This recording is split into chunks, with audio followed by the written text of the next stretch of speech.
ছোটবেলায় আমাদের গ্রামে এক দুঃসম্পর্কের মামা ছিলেন। তিনি সিদ্ধান্ত নিলেন তার বাড়ির সামনে একটি বিশাল রাজকীয় তোরণ অথবা ফটক তৈরি করবেন, যাতে পুরো ইউনিয়নে ওনার আভিজাত্য এবং বড়ত্ব প্রকাশ পায়। তিনি চমৎকার নকশায় এক বুক অহংকার নিয়ে তোরণটি বানালেন। কিন্তু বিপত্তি বাধল তখনই যখন জানা গেল এই জাঁকজমকপূর্ণ তোরণটি বানানোর জন্য মামা বাসার চাল, ডাল, আলু সব বিক্রি করে দিয়েছেন।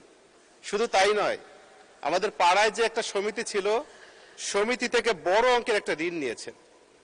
মাননীয় স্পিকার, পরের দিন আমার গ্রামেরই একজন যুবক, যিনি সমবায় সমিতিতে গিয়ে ক্ষুদ্র একটু ঋণ চাইলেন, একটা খামার করবেন। কিন্তু সমিতির কর্মকর্তা জানালেন, বাবা, আমার পক্ষে তোমাকে ঋণ দেওয়া সম্ভব নয়, কারণ তোমার মামা তোরণ বানানোর জন্য সমস্ত অর্থটুকু নিয়ে গিয়েছে, আমার সিন্ধুক এখন শূন্য। মাননীয় স্পিকার, 2026-27 অর্থ বছরের বিশাল যে বাজেট আমাদের মাননীয় অর্থমন্ত্রী পেশ করেছেন, এই বাজেটটা দেখে আমার কাছে মামার সেই গল্পের কথাটাই মনে পড়ল।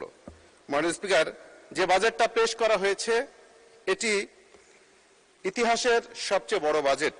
যে বাজেটটাকে আমরা মনে করছি ঘাটতি এবং ঋণ নির্ভর একটি বাজেট।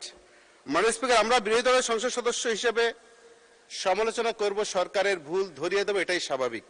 আমরা আয়না হয়ে ভুল ধরিয়ে দিতে চাই, এটা সরকারের সহ্য করতে হবে, নতুবা গণতন্ত্র অব্যাহত থাকবে না, ব্যাহত হবে। মাননীয় স্পিকার, যে ঘাটতি এবং ঋণ নির্ভর বাজেটটা আমাদের সামনে উপস্থাপন করা হয়েছে, এখানে 2,43,000 কোটি টাকার ঘাটতি এবং রাজস্ব আয়ের লক্ষ্যমাত্রা 6,95,000 কোটি টাকা। কিন্তু এনবিআর গত 3 বছরের মধ্যে তাদের লক্ষ্য পূরণ করতে ব্যর্থ হয়েছে।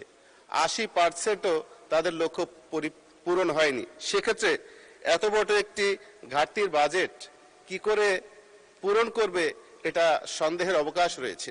আর ঋণের কথা শুনলে আমাদের খুব ভয় লাগে, কারণ 3 দিন আগেও পত্রিকায় দেখলাম যে ঋণের চাপে এক গৃহবধূ আত্মহত্যা করেছে। প্রায় পত্রিকায় পাই যে ঋণের টাকা পরিশোধ করতে ব্যর্থ হয়ে মানুষ আত্মহত্যা করছে, পালিয়ে বেড়াচ্ছে, কখনো নিজে আত্মগোপনে চলে গিয়ে কারাগারে অবস্থান করছে। আমার ভয় হয় যেভাবে ঋণের বোঝা আমার দেশের উপরে চাপছে, কখন যেন আত্মহত্যার মতো বড় ধরনের সমস্যা আমাদের উপর চেপে বসে।